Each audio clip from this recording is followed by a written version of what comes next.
Place à notre question du jour, consacrée à la production de miel. La Bretagne est le 9e producteur en France, plus de 3800 apiculteurs, majoritairement amateurs. Les professionnels, eux, s'inquiètent face aux importations et au miel frauduleux. Dossier préparé par Nicolas Corbar et Johan Etienne. Le miel et les Bretons, c'est une longue histoire d'amour. Au pays du Chouchen, saviez-vous que nous sommes les premiers consommateurs de miel en France ? Pourtant, la concurrence étrangère et les fraudes sont de plus en plus courantes. Le miel breton est-il menacé ? C'est la question du jour.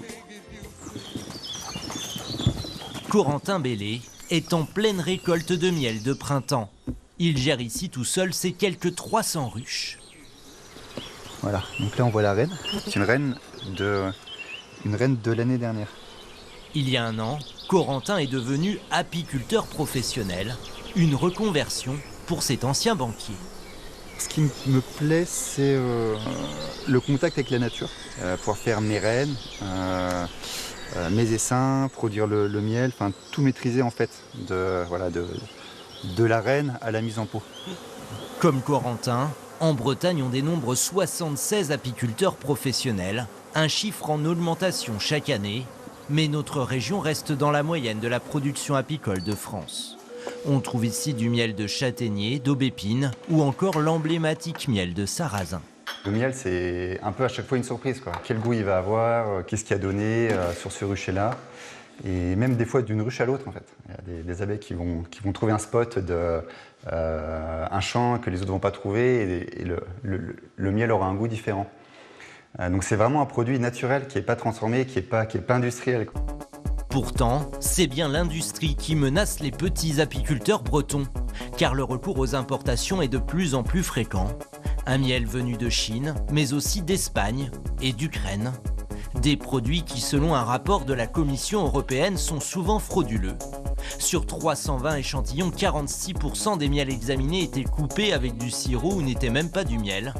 Une pratique trompeuse sur la qualité et l'origine des produits qui a essaimé parfois jusqu'en Bretagne.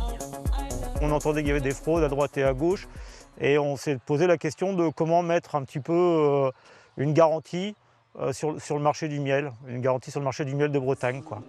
Pour répondre à ces contrefaçons, certains professionnels ont donc créé il y a 3 ans la marque Miel de Bretagne.